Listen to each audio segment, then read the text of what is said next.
the subject that we've been dealing with the last few Sundays, and that is the emotion which wells up that could be called anger, and move into what I want to call in the most simple form, acceptance. Now, we know that that's easier said than done, and let me give you a little bit of an idea about that out of an experience I had in a phone call this week. I've mentioned to you before my good friend from college and seminary days, Ed, who is afflicted with a trinity of diseases. He has multiple sclerosis, he has Parkinson's disease, and then the last thing that's emerged was that he has Lou Gehrig disease. Now Ed now is bedfast and needs constant care. But this week we had our phone call late Friday night, and he was talking to me, and I said, we've been talking about anger. And he said to me, well, I haven't been angry.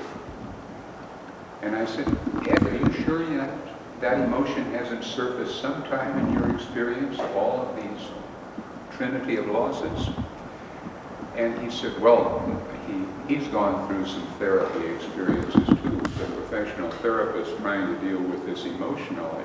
And he said, I remember that I went to this counselor, and probably the hardest thing with Ed now is for me to understand what he's saying, because his speech is so distorted and it doesn't come through clearly. And I know that Ed is trying to come through with kind of a message very strong there. Well, then he started talking to me about something that I have known existed, but he's never really let his cover-up, or whatever you want to call it, open up to me on this. He's hinted at it. Ed is the second son of a Lutheran pastor. There were 3 sons in the family, and all 3 of the sons have become pastors. That family was very, very close to me back in school days years ago, and I know I was active in the parish in which the father was pastor, and thought so highly of that family, and I still do. The mother is still living. She's in South Bend in a nursing home and in her late 90s. But then Ed has told me that he has never heard one word from his 2 brothers. And doesn't that disturb you? It disturbs me, because my family is the kind that if you stub your toe, you let your brother know about it. And this sort of thing just bugged me no end. And they never had any relationship through the years. They haven't even corresponded, and I just can't think of 3 brothers, all of them pastors, not having some kind of connection. Well, then he told me that the older brother, about a year or 2, more than that, it's about 3 years ago, lost his wife. And I was aware that his wife had passed away. And he had remarried. And the new wife had insisted that he have something to do with his brother. And so they had been to Duluth just last weekend to see Ed. They were only there for 2 hours, but at least they went to see him. And he was telling me about this,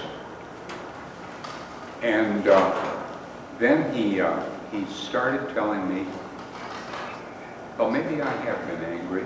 I've been angry because they haven't paid any attention to me. They haven't listened to what I wanted to say. I'm talking about a man with multiple sclerosis that couldn't get his brothers to respond to his problem. Well, this was such a trying thing for them, and he talked about this feeling of anger, and finally his feeling of acceptance, of that they were the way they are, and he was going to go on because he was surrounded by very supportive people. That's really the key to what I'd like to talk about today here in our session. All right, then the next thing is that happened is that last night, what should happen but that brother in Jamestown, New York, that had gone to Duluth to see him, called me up to tell him that he had gone to see his brother. Well, you know what had happened. Ed had told Phil, the brother, well, Howard, my friend, calls me every Friday night, and made me feel like, oh, my ego is way up there. That disappeared in just a moment because Phil was the one who was really needing to talk to me about his brother. Well, what an experience this is for you and for me then, when we know of how we need to talk.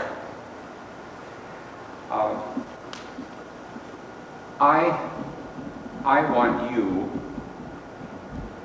to think about this with me this morning, and if you have something that you can share with us in an experience you have had, I hope you will be very open about it. As I have read some of the books on spiritual counseling with those who have known a loss, or as I've tried to plow through some of the things that are more somebody about your experience. I have been blessed with the fact that my wife has been willing to let me talk constantly and never tell me to shut up when I'm trying to deal with the emotions of this experience. And it seems that Trudy has almost had an innate sense of knowing when I needed to go behind the bar and cry. Do you know what I'm trying to say? Keep thinking now if you have some experiences that you'd like to share on this. I think that men have a terrible time accepting the fact that tears are nothing to be ashamed of. And I know that this is the thing that we see is the opening for the kind of relationship we need to build with a listener such as God. And certainly the examples we have in the Bible, particularly that of Job, who used to go through this experience of relating to his God and recognizing what had happened and crying about it and wailing about it. I hope next Sunday I can get more into detail with the story of Job. But to recognize that there's a lot of emotion there that has to be spilled. I remember years ago when I was just new in a parish, I encountered a situation where a young man was dying of cancer. And it was a man and his wife who were, the best way to describe them is that they were so talented and so able and so wealthy that they never felt they had a need in the world. And here was this family, and I had just moved into town. I didn't even know my street address, and I get this phone call, go and see this man, he's dying. Well, I went to the hospital, which was in Chicago, even though we were out in the suburbs, and I knew that he was going to expire within a few days, which he did. And it was a very difficult funeral to conduct because he was so prominent that there were big shots all over the place, and I really didn't know who was who and who to talk to about details, you know, one of those situations. And then the hardest thing of all was to deal with this widow, a young woman who had everything, who had, I'm sure that she was worth several million when he expired, and her recourse to her grief was to refuse to see anybody. I remember after we made the funeral plan, she just dismissed me, but what did she do? She told me, now you tell my son what has happened and why it happened. And she had an 8-year-old boy. How could I deal with an 8-year-old boy when I hardly knew the situation? But she was dumping all that in my lap. Well, the little boy was not only a hyperactive imp, he was hard to talk to about the time of day, let alone to try to describe how his father died. And do you know kids like that? Well, I tried, and I did not succeed at all. But the thing of it is that it was probably 3 months before I was able to talk to that widow, because I remember after the funeral, I went to the house because all of the family and so on were going there, and I said, well, where's Millie? And her mother said, she's up in the bedroom and she doesn't want to be disturbed.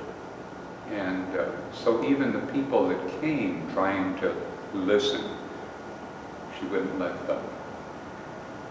Now, you and I have all of these times of loss that are going to come or have come, and we need to talk about it.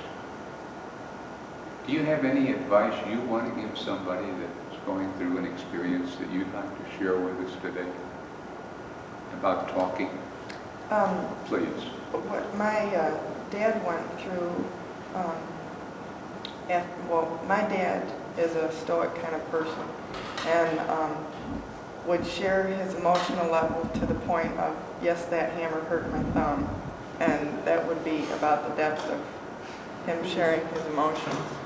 And he told you he loved you and he let you know, but other than that, he didn't talk about pretty much anything inside. After Mom died, he went through great emotional upheaval, and we saw things in Dad that we'd never seen before, like the depth of his passion for Mom, which we all knew he loved her, but I didn't realize how much he cherished her too. And he started opening up and telling us his feelings and how he has tried to deal with day to day, and he started by writing us letters because he couldn't talk and get them out. He'd start crying. So he started typing us letters and sending them out to everyone, letting us know the level of grief that he's been going through and how he's been trying to deal with it. And then he got to the point where he could talk to us about it. And we just had Kleenex boxes on every corner of the house. But that, I think, has really helped preserve Dad. I think if he'd have kept it all in, he would have probably just given up hope for living, any reason for living. And knowing how he felt made it easier for us to help him work through it, but it also encouraged us that we weren't alone in feeling like our right arm had been cut off, and Sure. and our friend was gone, and things like that. And something that we thought was really funny was when we left the hospital after Mom died, and we went across to get some medicine for Dad to calm him down.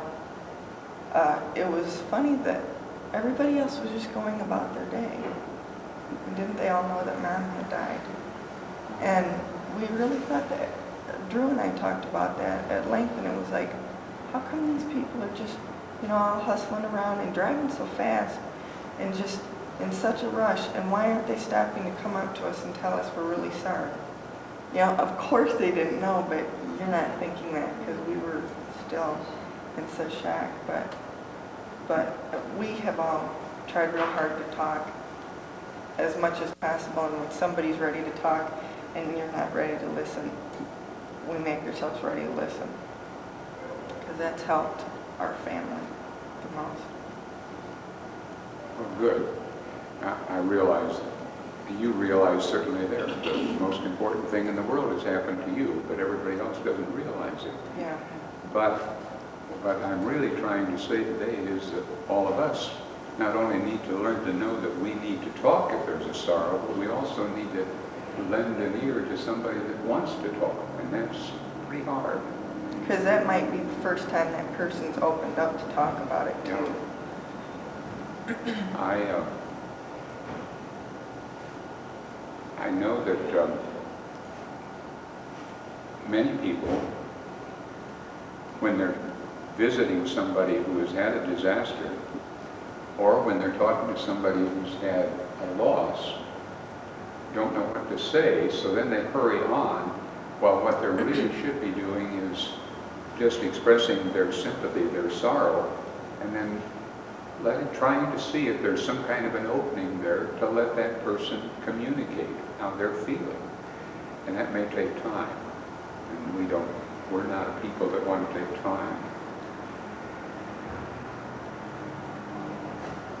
I want to talk to you today about how I personally felt at the time that my eyesight had gone and I was serving a parish, and I always felt like my fellow clergy didn't care. And I always thought maybe they don't know how to deal with me. I had a pastor probably 10 years younger than I who was a pastor in the Missouri Synod. This happened back in the late 70s when the Missouri Synod was going through this awful crisis, and they were splintering off and churches were in turmoil and some pastors were leaving the Missouri Synod. And this pastor was serving the Missouri Synod Church, St. Paul's, about a mile away from St. Luke's, where I was serving. And this poor guy needed somebody to talk to because he was being persecuted by some of the conservatives in his church and by the hierarchy or the politicians in the Missouri Synod. We were together talked almost every day because he needed to talk about his troubles. Well, this was when I was still going, riding high back in middle 70s. And of course we became fast friends through that and still are, keeping close contact. But it was so beautiful that when I started having eyesight troubles, the man who was right there to listen to me was Jim. And I think it's a kind of a dividend that you and I need to know. If we're listeners, we also might know that we can receive some of that when we need help. I was in a unique experience those years because I was serving a church where the bishop of the synod belonged. And let's just say that the bishop wasn't my favorite person in the world. But he was a member of my church, so I had to treat him with awe and respect. And also the director of Lutheran Social Service, which is a huge organization in Illinois, he was a member of my church. And wouldn't you know that both of them died while I was there. And I had to cope with that situation. And both of them were blessed with wonderful families. But the director of Lutheran Social Service had a heart attack and died just like that. The bishop had cancer and a lingering illness. And so there it was to minister to a fellow minister, and there it was to try to listen to what he had to say. And it was quite a struggle for him. And so pastors are no different than anybody else when it comes to dealing with the emotion of that which is a loss. Then the other wonderful thing that I had, and I'm telling you these things about the experiences in a loss, there was a young man from our church, Wayne, who had been a public school teacher and at the age of 30 decided to go into seminary. Fortunately, the seminary was so close that he was able to maintain his home and his family right where they were. But Wayne became a listener to me because I know that I had listened to him many times as he struggled with his decision about entering the seminary.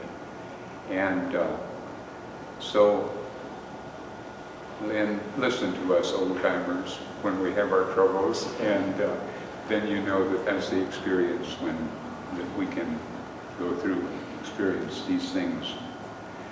in a wonderful way. Out of this, I want to lead on to the time that is more recent, and this is 1986. In 1986, I was blind and had gone through rehabilitation. I think I had made my peace within myself. I had gone through experiences that you and I were referring to this morning about where advice comes from. And this is a difficult thing for you, no matter what your experience might be. Well-meaning people, instead of listening, want to tell you what to do. They'll be so supportive in so many ways, but they come with this advice and they expect you to jump right now and do it. Now, I'm not made that way, and I think way down deep none of you are either. My doctor that I had dealt with, that I had a lot of confidence in, had referred me to a doctor in New York City. I went out there and had 3 surgeries, and every one of them failed. And he was supposed to have been the greatest doctor in the world with dealing with eye problems. This thing called dystrophy of the cornea, which happens to be my problem. They sent me to Milwaukee to somebody who was supposed to be the greatest retina specialist. But in my congregation, I had a man who, well, first of all, he had money. And he kept saying to me, now there's a clinic out in Ames, Iowa that will cure you. And I'll charter a plane and take you out there, and he'll fix you up. I said, I don't want to go. Well, you should go. You know, he just got real mad at me. And I say, I've been to the best doctors in New York and Chicago and Milwaukee. I don't want to go to Ames, Iowa. Now, that was supposed to be a great clinic, and maybe it is. But the point of it is, I had had enough advice. I wanted to deal with me the way I am. Have you ever been told something like that? Shaking your head, man. Well, the way I want to bring this to a conclusion, because we need to move on, is that I had these 2 young doctors, Dr. Viganis and Dr. Stock, one a devout Catholic, one a practicing Jew, and they became so close to me. And these 2 young fellows were dealing with me, and they'd seen me through all of this rehabilitation, and then they had been investigating a technique that had been originated by a corneologist out in Los Angeles, and had decided that that would help me. Well, by this time I had learned to live with my blindness and had accepted it as well as I could and was getting along pretty well. And I had learned Braille by this time and could find the hymns on Sunday morning in my Braille hymnal, and things were going along. And they said to me, Howard, we want to do this cornea transplant using a different technique. You've learned to live with your blindness now, so if you lose I had light perception in this eye. And they said, if you lose that, you've learned to live with it. So it was, said, do you want to accept that? And I just really said I didn't want to do it. And they talked to me several times. And both Dr. Stock and Dr. Viganis used to pray every time we were together about this. What's the guidance that we need? And finally I agreed. And so then it was to wait. So then one day Dr. Viganis called and said, Howard, be at the hospital within an hour. A cornea is flying in from New Jersey. A 16-year-old boy's been killed in a car accident, and the family are giving the cornea to you. So I went, and the surgery was done that night. And of course, eye surgery is never like, you know, a serious body invasion. There's not a great deal of pain with it. But the next morning, I went through that experience that I told you before. It was a beautiful July morning, bright sunlight, and Trudy came in the hospital room very early in the morning, and I said, is the sun? I was all bandaged up, but evidently some light was creeping in. And I said, is it a sunshiny day? And she said, it's just beautiful outside. And she knew right away then that I had some vision. Well, then, of course, the doctors came later in the morning, both Vigantis and Stock, and they took off the bandages. And Dr. Stock said, can you see? Dr. Stock was a little short Jewish guy with a bald head, and I said, all I can see is your bald head. And of course, that was the story then. Well, this went on, and so I could see to some degree again. And as you see me now, the way you learn to know me, I have vision enough that I can get around and I read with difficulty. But that's beside the point. The thing is I can see to manage. The thing of it is that that happened in July, and in September, one day I was at Rotary Club, and I was sitting there eating lunch with the guys, and all of a sudden, everything went black. I could not see a thing. And of course, I was horrified because everything had built up on me again. And there was what they called an inflammation of the eyeball that had taken that vision away that I had. Well, we called Dr. Stock, and Dr. Stock was in Wesley Memorial Hospital, which is right on the near north side in Chicago. And we were out by O'Hare Field, and he told us, come in to Wesley as soon as you can. Trudy has never driven in the loop, and she had to drive me downtown in Chicago that day, and I had to tell her where to turn the corner and so on, and I couldn't see a thing. Well, that went on that way, but the thing I wanted to tell you, which shows you the wonder of having support people about you. And of course, I realize that all doctors are not like this. But do you know that those two doctors saw me twice a day for the next 10 days? And even on Sunday, they saw me twice a day. And they gave me intense shots of steroids of some kind that were very bothersome to the rest of my system. But after about a month, some vision started to come back. And after about 3 or 4 months, it cleared up, so it's pretty much like it is today. But they didn't know what to do. They said, Howard, we don't know what to do. We're thinking about further surgery. And I said, I'm not going to let you guys touch me again. And they said, well, we don't really think we should. And finally, they made the decision that I should have these heavy doses of steroids, which, as you know, do some dastardly things to your system. But it evidently was the thing that calmed that inflammation down. Now I'm boring you with all my story, but I want you to sense the thing here, how important it is that you be supportive to someone else having a tragedy, and how important it is when you have a loss not to bundle it up within yourself and try to solve it all yourself. Because there's where you need to open up to someone else, there's where you need to open up to God. And out of that kind of an experience of saying, I trust you, God, I have faith in you, that somehow you will carry me through this experience.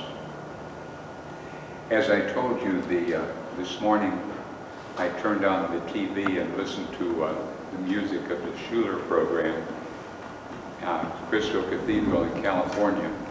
And their guest today was this swimming star of about 15 years ago, whose name is Erickson, and I can't think of her, but she had a diving accident where she broke her spine, and so she seems to be paralyzed from the shoulders down, is the way I think it is. But she did such a beautiful job of testifying there in her little talk of how being so despondent, but then at the same time recognizing finally that the hope that she had was her faith in God. And out of that experience, she was able to pull herself together, and now she's doing some marvelous things. Certainly she's not cured. She's still in a wheelchair. She's still paralyzed, and I'm sure she still has 1,001 physical problems. But she sings, she speaks, she writes, and it's just a wonderful thing. Is it Johnny Erickson Tata? Say it. Johnny Erickson Tata? Yes. What is her last name? Tata. She That's a married married name, isn't an it? Oriental. Yeah. Yeah, and she was paralyzed, and after that she met him and they got married.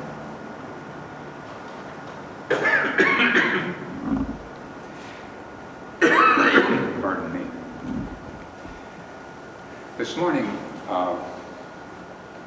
in the little time we have left,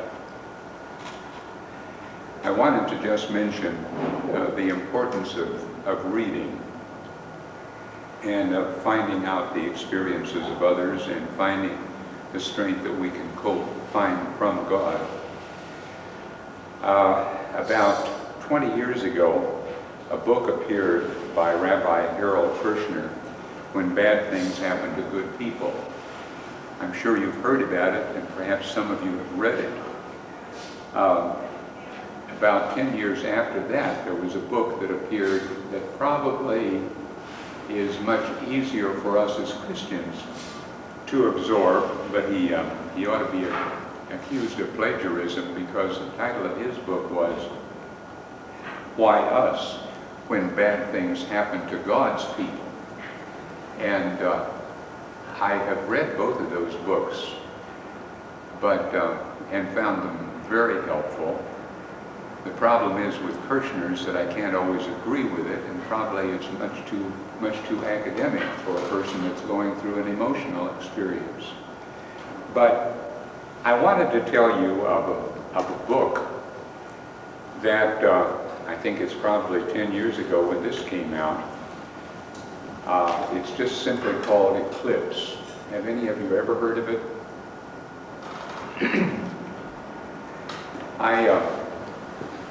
This book was written by a young Frenchman who is an artist and was living and studying in New York City. And to make a long story short, he answered the door to his apartment one night, and two robbers were there, and they threw acid in his face and destroyed his eyes completely. Now, this man, whose name I'm not even going to try to pronounce, wrote a book which is very difficult to read because he's such an angry man. He tells what happens, and he really doesn't ever solve his problem of his anger. But the process that he goes through is so similar to the process that any of us go through in any kind of a loss that it does you good just to see how he finally reaches some kind of a peace, at least. Now, this fellow has, I would say, only one advantage. He doesn't seem to have any limitations financially, because he does a lot of traveling. But I will say that he went through 2 years of intensive rehabilitation training to cope with blindness, and succeeded in that he learned complete independence with cane travel. He wasn't afraid to walk down the busy street in New York City, which even though I managed to get around Chicago where I was familiar, but the few times I went to New York City, I made it a point to have somebody with me every time. But be that as it may. But the other thing is that he did not let this handicap him in his love life, for instance. Somehow he managed to shoo away the women that might be saying, well, we've got to help you. But the point is that he made his approach to the woman that he was after and succeeded in winning her.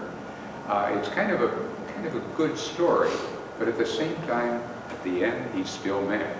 But I really think that helped me a lot. Now, I wanted to show you the sort of thing that I depend on in my life, and I still do this.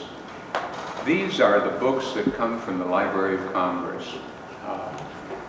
I have, the Library of Congress provides a wonderful service for people that have a visual handicap, and that is they give you a 4-track recorder, and they'll also give you a record player that has an 8 RPM round. You know, our typical record players are 16. And there are now almost 35,000 books that are on tape. Now this is just a guide here that comes from Vision Foundation, but I probably have 30 books on tape at home right now, and I listen to them constantly. Anytime I sit down, it's just easier for me because it's difficult for me to read. But that's the way that I read this book, but I liked it so much I bought a copy. And that's the same way with, now that one I mentioned, Why Do Bad Things Happen to God's People? That's not on tape, so you had to buy that and have my wife read it to me. But I just wanted you to be aware of this, that this is the sort of thing that is a wonderful asset, and I'm sure there are many people in Knoxville that use this reading service. The tapes all come from the Tennessee State Library in Nashville, and you get a thick book every other month of new titles, and it's pretty heavy on fiction, but at the same time there are some things in there that are academic and some things that are spiritual or religious, and so you can get along. I don't think you could get through seminary with it, but there is an organization in New York City. There are 2 organizations in New York City, and I think one of them is surprising, that if you need a particular textbook and contact them, they will find somebody to tape it for you. And one of them is Jewish Guild for the Blind, and I have had them tape 2 books for me that I specifically wanted. And both of them were Christian books and didn't seem to bother them. They went right ahead and did it for me. Isn't that wonderful?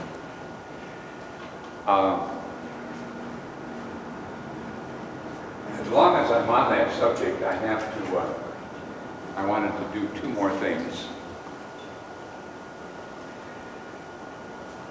When I was going through the training for the rehabilitation of the blind at the Illinois Visually Handicapped Institute, they insist that you learn how to use Braille. I'm sure you've all looked at Braille, but this is the beginner's book, and of course your goal is to achieve what they call Braille 2, and that is something that it took me a full 8 months to master it, and I still am not good at it. A good Braille reader would have a speed of reading of about 240 words a minute. And the highest that I ever achieved was 85. So you see, I'm pretty pokey. But the thing that I wanted to show you this too. This is the Lutheran Book of Worship, but this is only volume 3. There are 3 volumes for the hymnal that we use here at Messiah. So whenever, back in the days when I just couldn't cope with the printed page at all, I used to call the church office and ask, well, what hymns are they singing Sunday? And then I'd look those hymns up and just bring the pages along. And what you do then is just take these pages out, and I would, when we'd stand and sing, I'd hold it down and read upside down, which is the simplest way to do it. How do you know what the tune is? You don't. You have to hope you're standing next to somebody that doesn't know.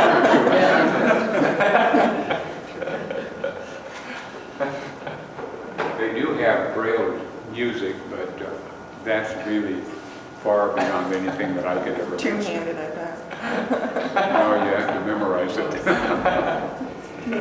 The thing that has been most handy to me, I have a Braille writer, which is something similar to a typewriter, except it only has 6 keys. But this is a Braille slate that you put down, and then you use a little stylus and Braille things. I do this especially for file folders, because I get my files in there and they're too far away, I can't read them, but then I can feel them, and that's handy for me. And then I have to tell you that the one thing that I have had trouble with, even after I've got vision again, and I still do it, I can never keep track of what color my pants are when they're hanging in the closet. And so maybe some of you that are vision have trouble with that too. There's an organization, it's actually the retired telephone workers, that give you a little piece of thing about the size of your little finger made out of metal, and you can ask them for the Braille sign for black or blue or gray or tan or beige or whatever, and you just sew that in your pants. And I'm supposed to sew it on my neckties, but it's easier to ask my wife, is this the right tie? And you learn all sorts of devices. One thing they insisted on making, you had to do yourself when you were in rehabilitation. You had to learn how to do some sewing yourself. And this is the little device that they gave us. So you would take a needle and put that through the eye of the needle. That would give you a wire loop that you could get a thread through. And it was kind of funny that they made you pass that test, but we all passed it. And it's just kind of another thing that you need to try to assert your own independence and your own ability to overcome.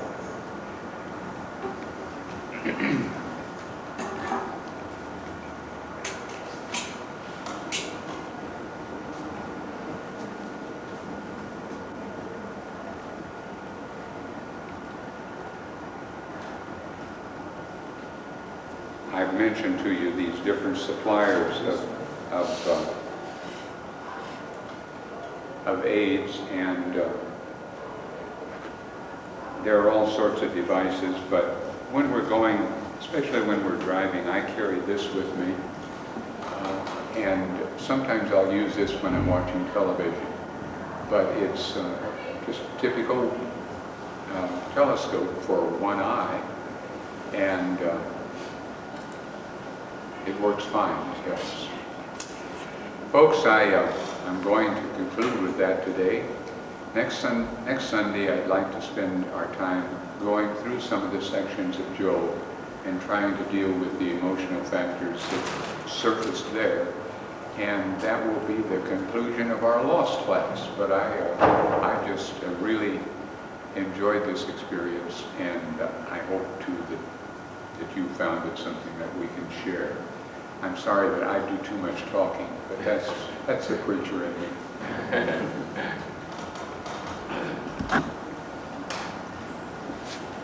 Us now on this Sunday, help us to find the support that we need in times of trouble, of disaster and of loss, in times that are good and in times that we need to know the way, that you might be with us always as our God and our Savior. Amen. Have a good day, everybody.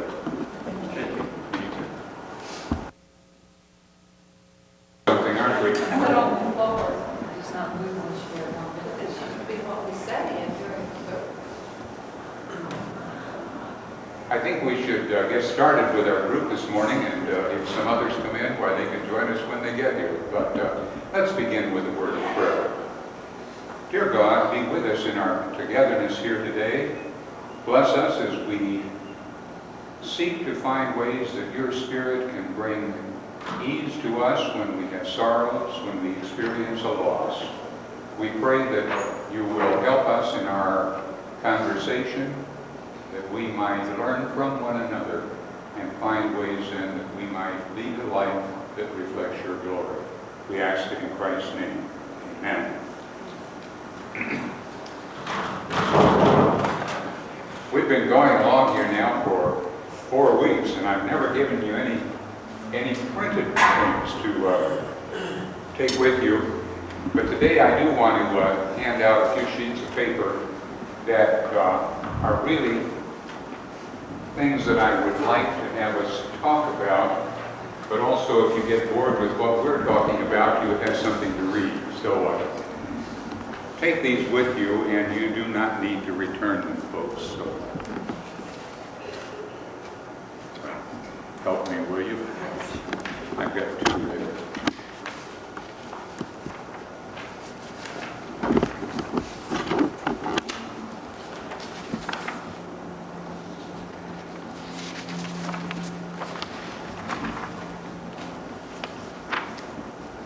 And we have a visiting dignitary with us today from Atlanta, so if you want to talk to him about the ball game, wait with that until afterwards. Because I think from what I gathered, shaking hands at the door, he has some opinions. So don't give him a chance to get started on that. After all, we know we're all in a state of exhaustion after listening to the football game yesterday. And between that and politics, I'm just worn out. Keep this sheet with you today, and I'd like to go through these few verses that I have selected that I'd like to talk about this morning.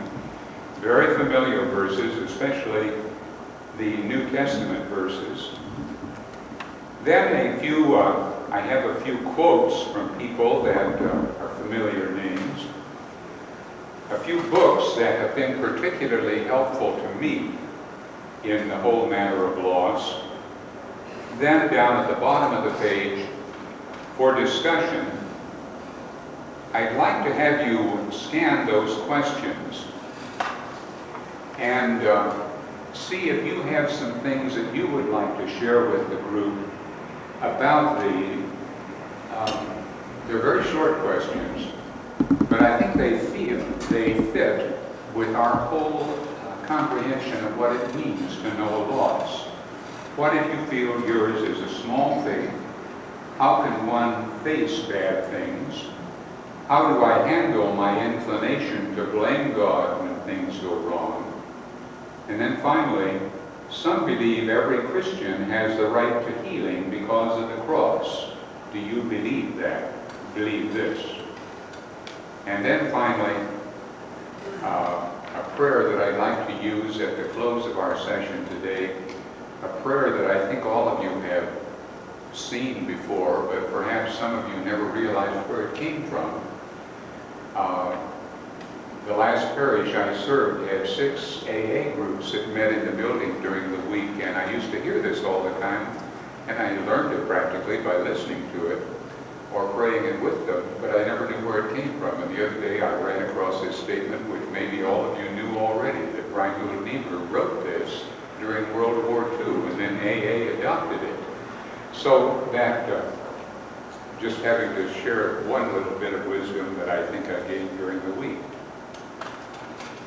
Now today, I want to remind you again of the 3 steps that I drew out of the most illogical place, and that's the life of the popular movie star, whatever you want to call Richard Pryor, who was well known as a movie star, but now is afflicted with multiple sclerosis. The fact that the 3 steps that he has made dominant in his mind in the experience he has had. First of all, denying what was happening to him. Secondly, anger over what had happened. And thirdly, an acceptance. And I use his outline because, to me, some of the other outlines that I've drawn out of reference books have all gotten too complicated. I think we are, in our class today, faced with the necessity of looking at what it means to think of our loss and try to approach it and try to deal with it on a spiritual level.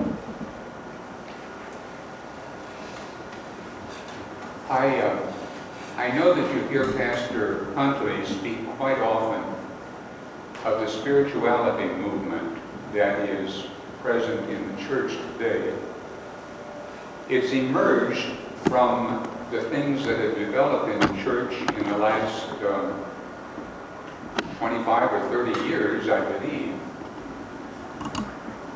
I remember how in 1971, Trudy and I first became involved in something called the Marriage Encounter Movement. Have any of you ever heard of that? Okay, the Marriage Encounter Movement is something that was very precious to us, and we became very involved. We went to several retreats, and then probably most important of all, we became involved in a group that we met twice a month, and we were 5 couples. We were 2 Lutheran, 2 Catholic, and 1 Episcopalian. And meeting twice a month for about 5 years, you know, we became very close.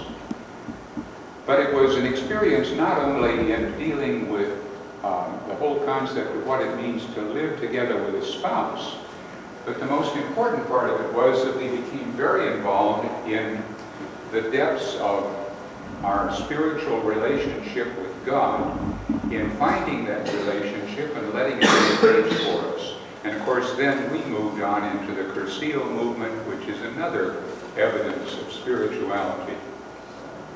But I don't want to be promoting those particular causes, because you and I can find that resource in many different ways, and I want to encourage you whenever you have an opportunity.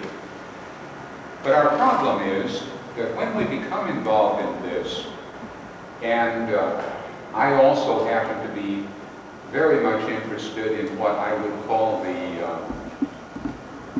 liturgical movement or the worship movement in the Lutheran Church, and got very gung-ho on that, but I still am interested in it. But there the emphasis was upon retreats and growth in spiritual life.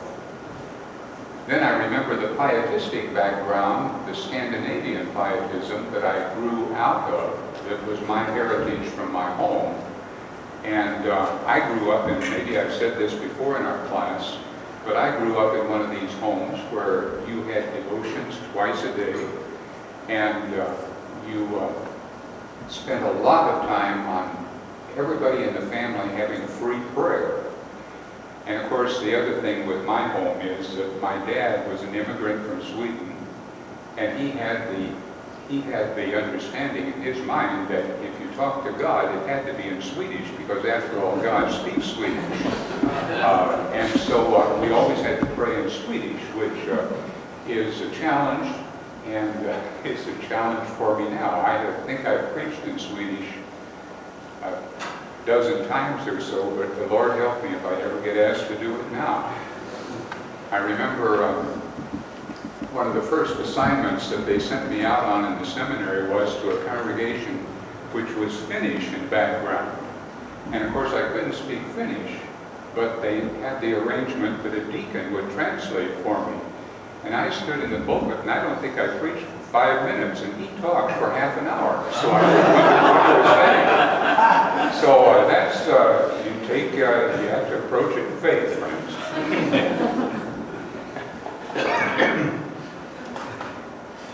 My goal here today is that in thinking of our loss, we need to approach it on this level of spirituality. And that is that we need to reach a state of relatedness to God. When you are confronted with the awfulness of a loss, you have to deal with the feelings that are surfacing. And of course, probably the first thing that surfaces, without going into detail, I think it's true of me, and see if it's true of you, isn't the first thing that we think about in our loss over something happening is what it does to me. I'm deprived of something. It could be companionship. It could be the fact that we're ill. It could be a job. I told you about Ted, my friend out where we live, who was manager of a plant and was given discharge. Would you believe this week I had Terry come and talk to me? And Terry has had a hard time on Grant holding a job, but he thought he had a good one. He was going along. It's been going along for a couple of years. And really, it was, well, he was a branch manager for a brokerage firm. So I always think of brokers demand not only a good salesmanship, but also a good deal of skill. And he was terminated. Now that man stood, this is a young man, 36, 37 years old, with a family, and he stood and wept as he told me this. Well, finally we went off in a more quiet place and talked about it. But can you see what he was going through there? The desperateness of his loss. Well, we got off and talked at length about it, and he told me all this story. And really, that's all I could do was listen. But in the telling of that story, Terry,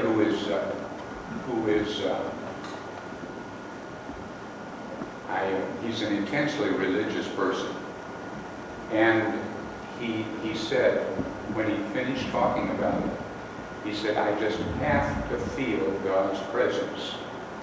Now, by the fact that he's saying I have to feel God's presence, he's saying exactly what I'm trying to say to you, that when you're having this awful loss, you have to keep thinking this through, and God, come to me.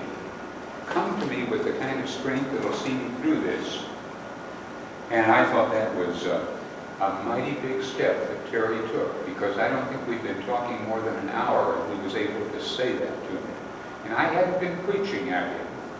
He's the one that was talking himself into that recognition.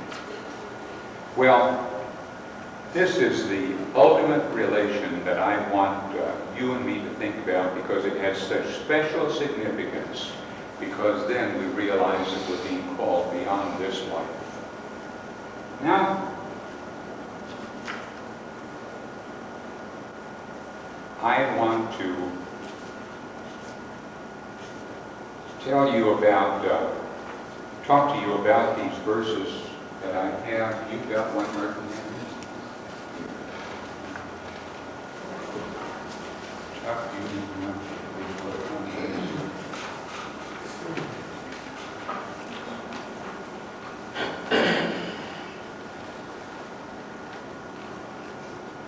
Now I'm pulling a dastardly deed for a Bible study. You see I'm taking the 38th chapter of Job before I'm taking the 23rd. Have any of you ever been in a Bible study on the book of Job? It's kind of a tiresome thing, isn't it? Because it goes on chapter after chapter over the bemoaning by Job of his experience and how his friends came and indicted him for all sorts of bad things. It really wore me out once when I was taking a class on Job. And we didn't have the most lively professor in the world when teaching Job, and I'll admit a few of us slept in the back row. But if you get into the book of Job and are trying to study it, you have to try to pull out some gems, or you're going to get bogged down. I think you're going to get bogged down in the same sort of state as if you are a person who has experienced the death of a loved one or has had some other kind of a loss, and you let your mind so become dominated by that loss that you cannot see beyond it to any further chapters in life. And you know how many people are afflicted in that way. And I think all of us have had some kind of a taste of that. Now, Job, in the 38th chapter, has this verse. And I would like to have you look at it, first of all, with an understanding that we are in chapter 38, and the book of Job has only 42 chapters. So you see what we're doing here? It's going on for all of these chapters. Now, near to the end of the chapter, God is saying something which he had really been saying all along. But there weren't any answers that surfaced. But now Job is beginning to recognize what this is, this relationship that he has lived with God. Could we read the part in quotation marks out loud together? Who is this that darkens counsel by words without knowledge? Gird up your loins like a man. I will question you, and you shall declare it to me. You see the steps that emerge in that statement? That God spoke to Job, and he's reminding Job that he grew up in a relationship with God, that he followed the law, that he lived in this kind of a love relationship with God. And even though all of these things were happening to him, that knowledge kept coming back to him. Now here in the Old Testament, you don't have concepts like we have in the New Testament. The grace of God coming to him, the love of God. It's the law, but that law, it speaks of knowledge. Now that knowledge is ours too, but we need to recognize how it comes to us. And then the last statement is really a command, isn't it? Gird up your loins like a man. Pardon the sexist language there, but it speaks of the very same thing to us as all of human beings.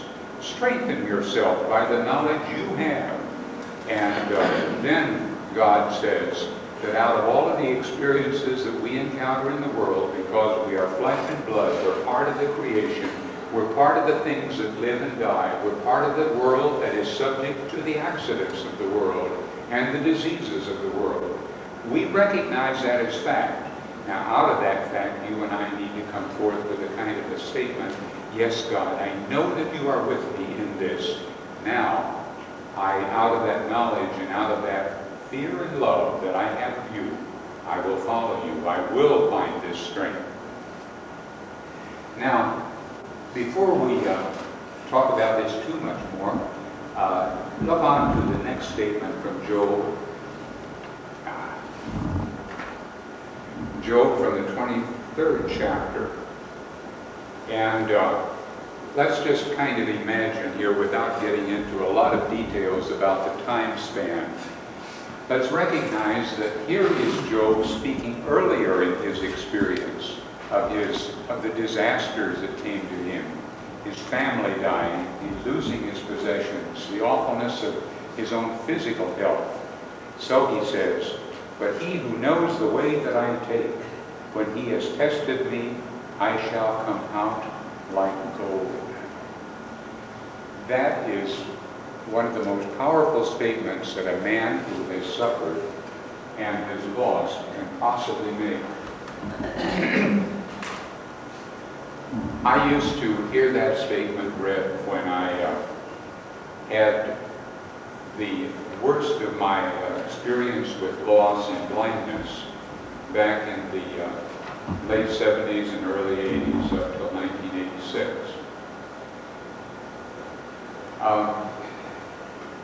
I told Pastor Huntley, both Pastors Huntley this morning, that we were leaving today after service because we're going to the holy cities of Chicago and Minneapolis.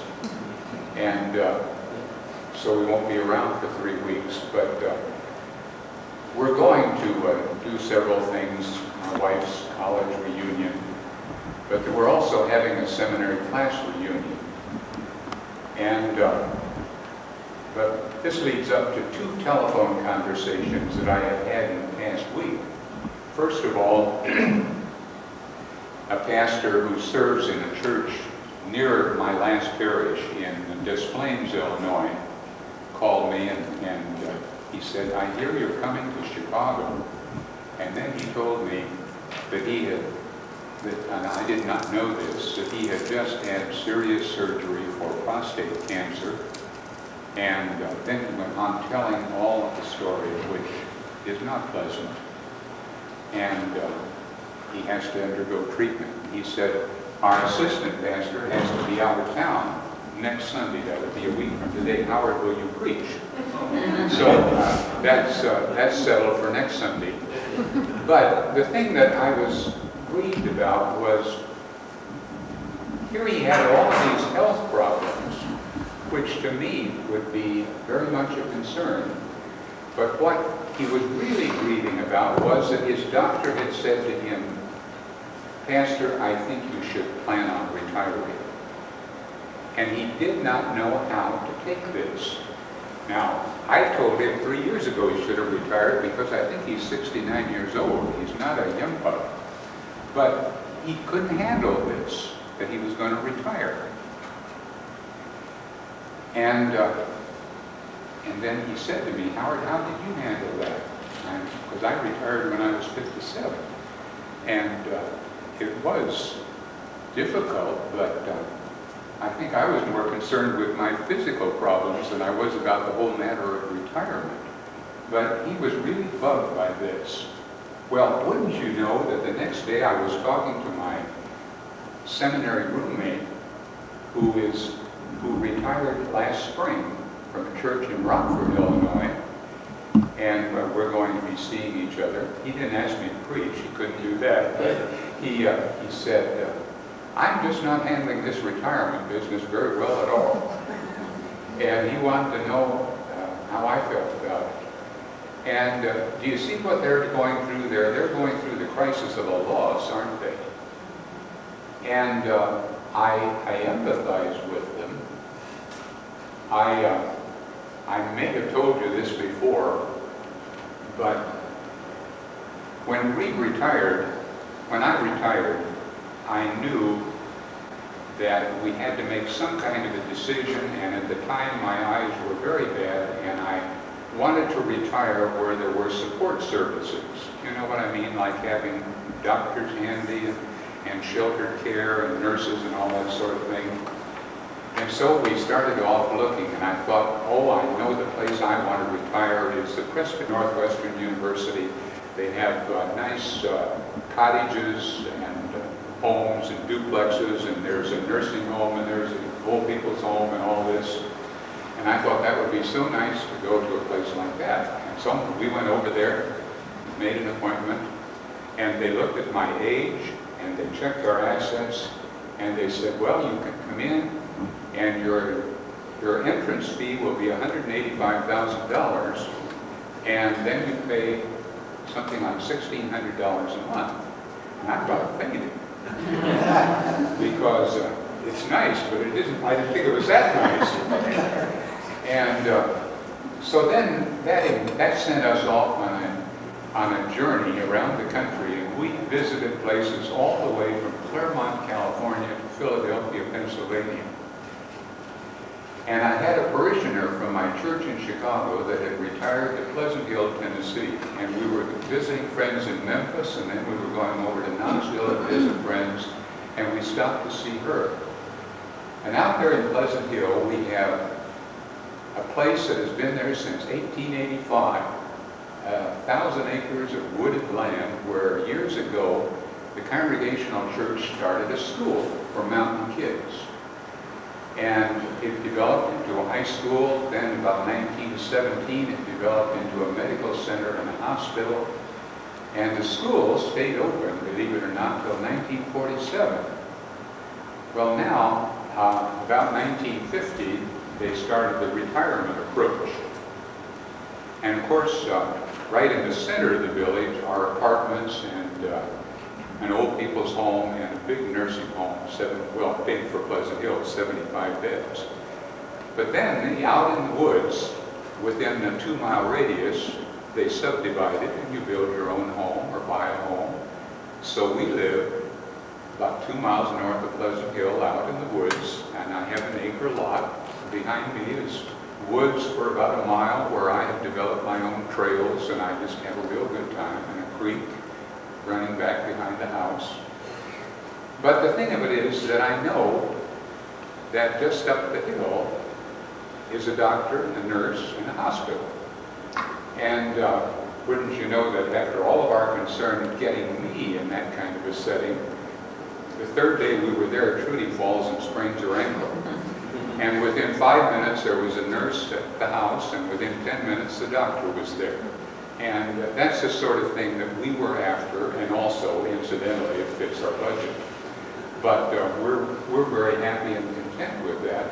The only problem we have is so far from Messiah Lutheran Church, but don't know what to do about it.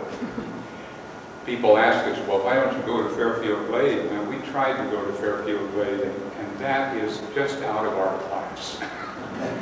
Everybody there is a golfer, and I am not a golfer, and it really does something to me when people talk about golfing, because I used to play golf, but I couldn't even see the ball on the ground now, and I get paranoid about it because they talk about nothing but golf.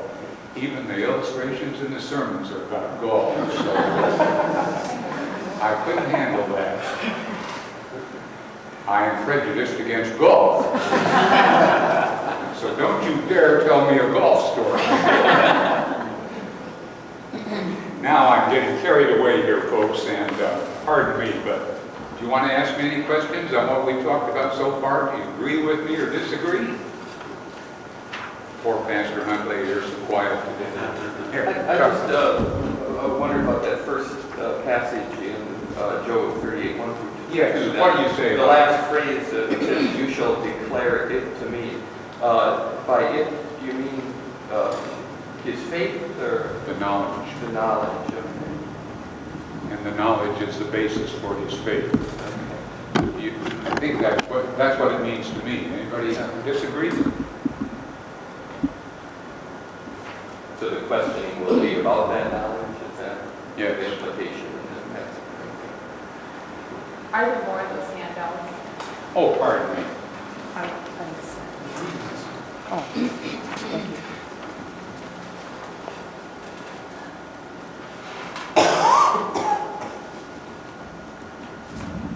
There are 2 more left, so I'm sorry, Anita, I just... That's all right, I was late. I think we're going to have to move on because I seem to run into my typical problem of talking too much. We have 2 New Testament verses that I have included today largely because they mean so much to me. But the first one, I don't think we better take the time to read it out loud, but Matthew 7, verses 7 to 12. When you have experienced a loss that as far as the world is concerned, you don't know how to, there's no way to replace it. And then you say, ask and it will be given you. Search and you will find. Knock and the door will be open for you. That seems like such a contradiction of what we're going through at the time, doesn't it?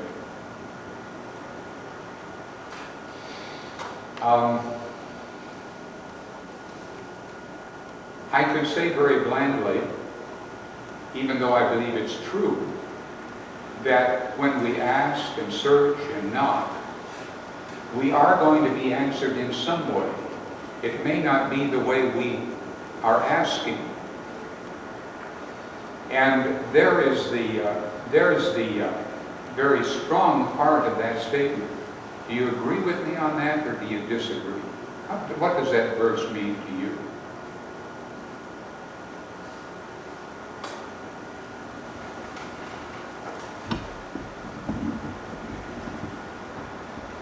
I feel so inadequate when, at times, when I have shared in healing services. And there is this sort of thing happening in many of our Lutheran churches today, that they'll have a healing service. And there are many different ways that they're done, and I don't want to get involved in that. But we usually think of the charismatic or the Pentecostal churches, or even the black churches, having an emphasis on healing. But we know that there are these services praying for healing in our own churches. My youngest sister died of cancer in her late 30s several years ago. But I remember how she used to go to healing services that were held by a Methodist church, and she went for several years. And it was a very important part of her life, even though she was going downhill physically over a long, long period of time. But yet at the same time, I think it did her a lot of good.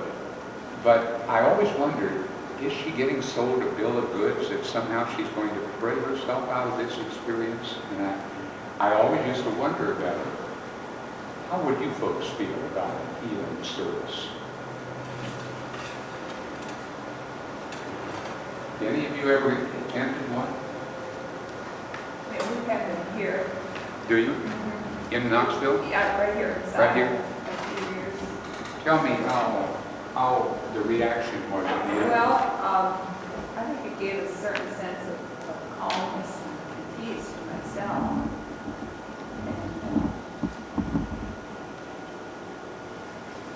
I think that's one of the objectives that I see happening. I'm glad you can put it that way.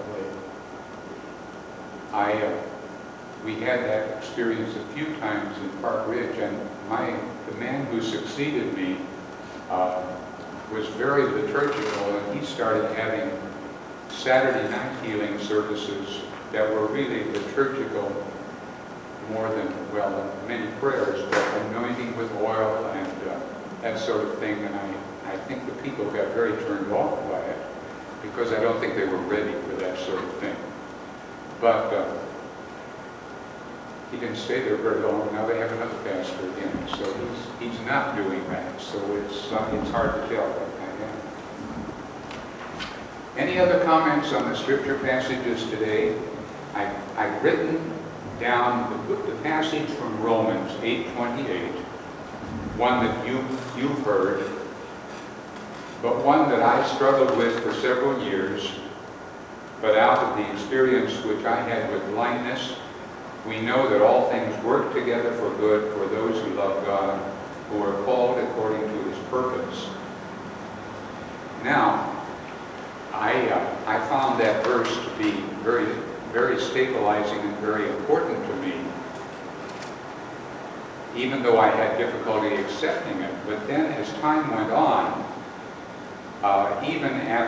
even while I was still experiencing complete darkness, there was this feeling that somehow my spirit, coupled with the Spirit of God, has been strong enough to maintain some kind of an equilibrium as I try to find myself through the world. Well then, as I told you, I had this, after all those 9 surgeries on the cornea, finally I had a transplant that took, and so now I can at least see who you are today, even though I can't see what's coming 50 feet away. But the point is, then people say to me, well, Howard, you prayed and you had a miracle. And in a way that's true, isn't it? But it was a miracle in the fact that 2 young doctors were interested enough in the case that they were willing to talk me into having this surgery, which gave me some degree of vision again. How would you advise me on that? Shall I believe it was an answer to prayer, a miracle? Or was it the working through God of these 2 doctors that helped to bring it about? I've struggled with that, and there's no answer, but I certainly have opinions in my own mind. Anybody want to talk to me about it? Are they really different things? Pardon? Are they really different? Okay. Doctors are a miracle. I was going to pick up on this matter of knowledge, In Job? words without knowledge, and then when you come to Matthew, and you're not praying so much for knowledge.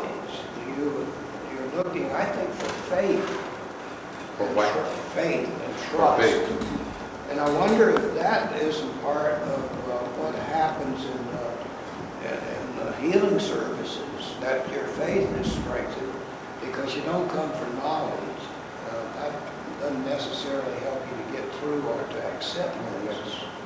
And then I think that the healing by the doctors is the way God works. I mean, we don't know how it's going to happen, but somehow or another it gets done. And that was what happened to you. It may be to somebody else that you remain to be blind, and you are able to accept it and to go on from there. But tying it back to what Chuck, the gentleman behind you, said, in the Old Testament, that knowledge led to a kind of a faith. But in the New Testament, we have the grace of God leading us to that faith, do we? Will you buy that, Chuck? Okay. I That's your hand in the back row, isn't it? Yeah. The Romans 8:28 passage too would say that had your sight been semi-restored or not, still things were working together for good. Because some of the people that you were with in learning to cope with blindness, I would guess are probably still completely blind.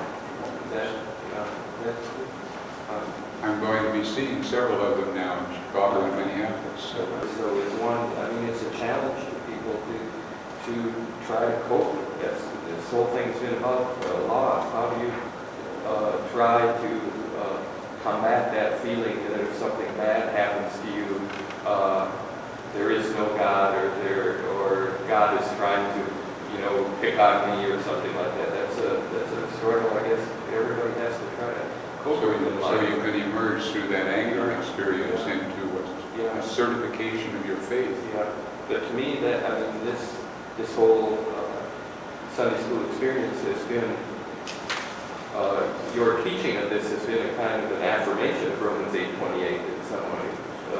You're sharing your suffering in attempts to cope with blindness has been a kind of affirmation. You are helping the rest of us, I think, kind of cope with it. So.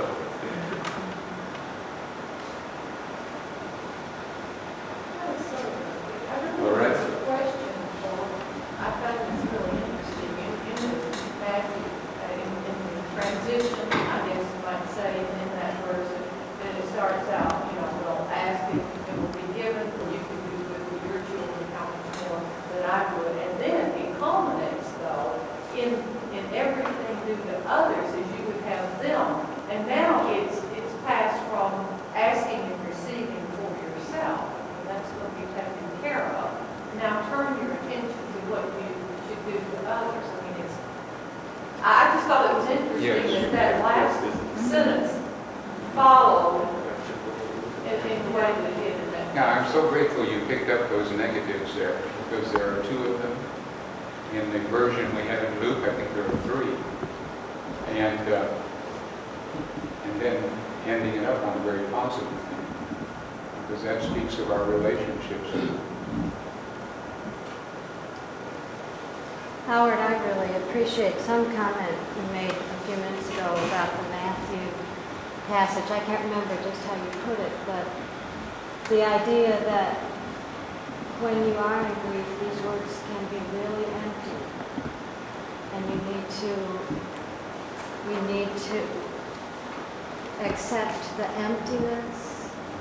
And that's why the Christian community is so important, that we can hold one another up and almost you run a faith relay race or something. Here, you take it for a while. I can't do it anymore.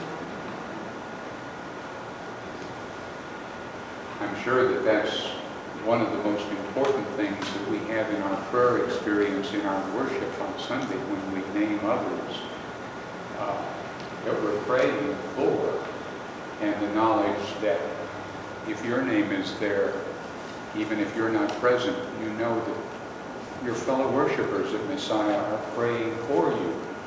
And of course we can do that in 1,001 ways, because I know in our own family prayers I find myself naming situations, and I'm sure it wouldn't interest you, but the things that you pray about as you think of others and yourself, you pray, and that knowledge is very important for you to get.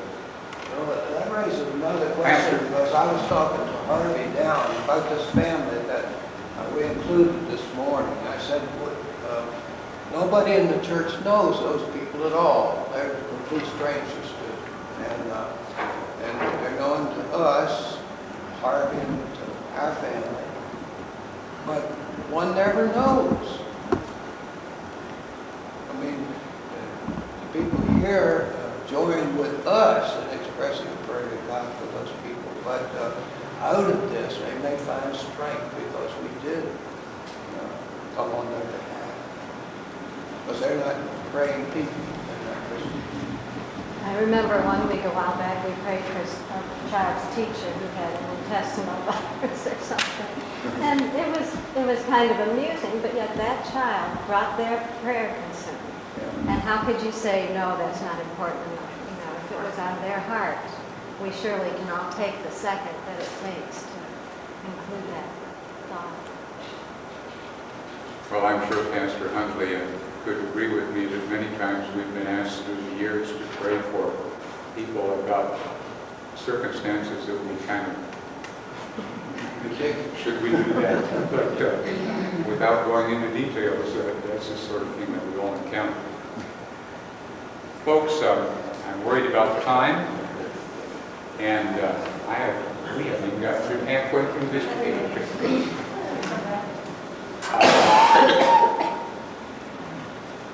The books list that I have given you here, I want to say that the first 4 are really all books that I have found particularly helpful for me in dealing with vision problems. So, but the last 4 are ones that I have, there are 2 of them I think are definitely classics, The Will of God and Good Grief.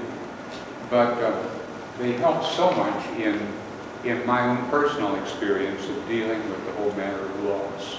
And I'm sure that some of you who have gone through experiences of loss and have tried to find resources might have other things you'd want to add. But I just picked out 8 that were particularly helpful to me. Now, I wanted to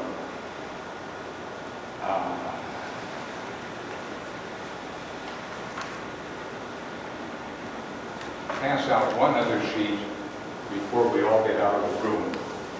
And this is nothing we need to spend a lot of time talking about, but I just thought it was something that you might find interesting. Cindy, separate it for me, please. Christy, I mean.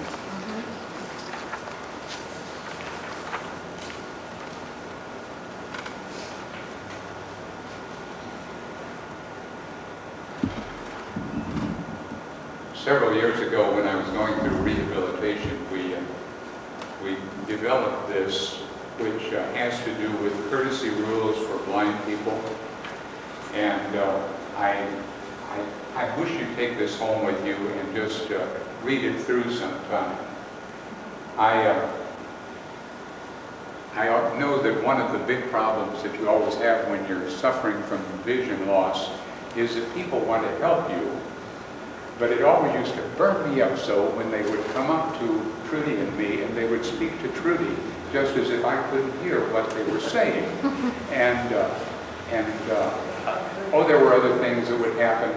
They want to help me across the street, so they take me by the elbow and push me ahead. That's very frightening because you want to take their elbow and follow them. And so keep things like that in mind. And of course, there are things that happen in church. I used to, when you're sitting at the end of the row and an usher is going to hand you the offering plate, and he holds it there, but you don't know he's there. And so you have to indicate to a blind person, I'm here with the offering plate, take it. Punch him on the shoulder or something. And when you go to different churches and they have different ways of distributing communion, that is the woe of my life. In Chicago, so many times now, we have the practice of walking up the center aisle and the pastor distributes the bread, and then people are to the right and the left with the communion cups. But you see, it's all right. It's a good system if you can see what's happening. But you are really at a loss if you don't know what's going on. And then the church we last belonged to in Chicago, I don't know if it was the pastor or the organist, they would say in the bulletin, we're going to sing verses 1, 7, and 9. And you can't read the bulletin, and you're reading a hymn by Braille, and all of a sudden you're singing verse 2, and the people are singing verse 7. That is the woe of my life when they do things like that. So you've got to be very sensitive to what goes on with the mind, with the life of a blind person. Now, I don't want to spend a lot of time on that, but I just wanted to put that in your hands so you could have it with you.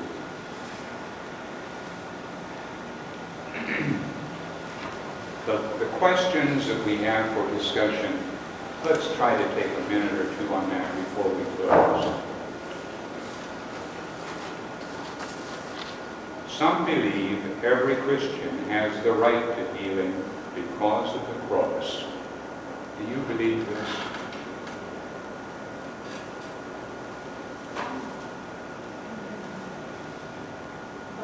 Got it right, do you mean?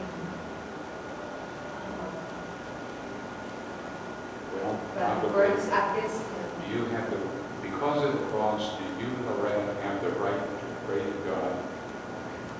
You might be healed of whatever your problem is.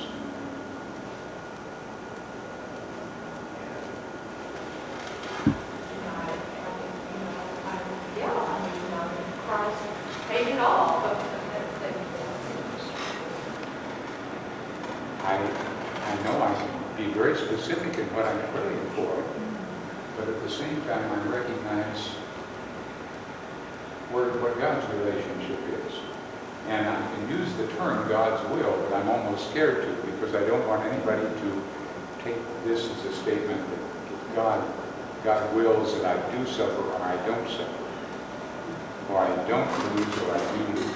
That's where I'm sort of coming from. I guess I'm not really sure what the question is asking. Does it mean that I believe that because Christ died on the cross, I have the right to say, well, God, please do this or that for me, and expect that? I guess, that's not what I'm saying. I think that, healing can come from the Spirit, with the acceptance, just get me through it. I guess that's Yes. I'm interpreting healing there in a very broad way, not just healing the grief doesn't, to me, necessarily mean that I have the right to tell them to take the burden away. See, I feel like I'm saying this very well. So I would say something else. It's a question which doesn't have the answer. Chuck, you look like you're ready to speak. I was just going to say, I sort of I understand what you're saying. I think we have the right to pray to God if it's His will for us to be healed. On the other hand, I think we probably all fairly early in life find out that the life is not without its suffering, And I remember when I was a teenager, even I got to the point where I asked that question, and it sometimes occurred in things like this: is it all right to pray to beat another football team? So I don't think it is. I don't think to ask for sort of personal favors. I don't think that's right. But to ask if it's your will that my father gets healed of some illness, I think that's all right as long as your will is in there. And if it isn't your will, help me cope with it. And like you say, there might be some healing involved in just coping with the suffering that we personally have to bear, or others around us have to bear. Let me just make a remark from time to time. Be careful what you pray for, you might get it. And the thought behind that was that we don't know. Always, we just don't know what's best for ourselves. And so we might be, God may be gracious enough to not grant that specific request. So I guess that's where I'm but yeah. Well, I appreciate those two comments, because that more or less keys the way I see our whole understanding of loss and our communication, our communion with God is being effective. That we ask God to be with us in the experience and to know that God's will plays a role in all of this. We need to think then that God will come for us. Folks, I have very much appreciated your putting up with me during these weeks, and I'm almost sorry to see it come to a close, but we have more Sundays ahead, we pray, and hope we can pick up on things to talk about. But I thank you for your patience and your participation, and I'd like to ask you to take that first sheet I gave you, and let's read that prayer together down at the bottom of the table. God, give us the serenity to accept what cannot be changed. Give us the courage to change what should be changed. Give us the wisdom to distinguish one from the other. Amen. Thank you, everyone, and we'll see you in about 3 weeks. Thank you, Howard.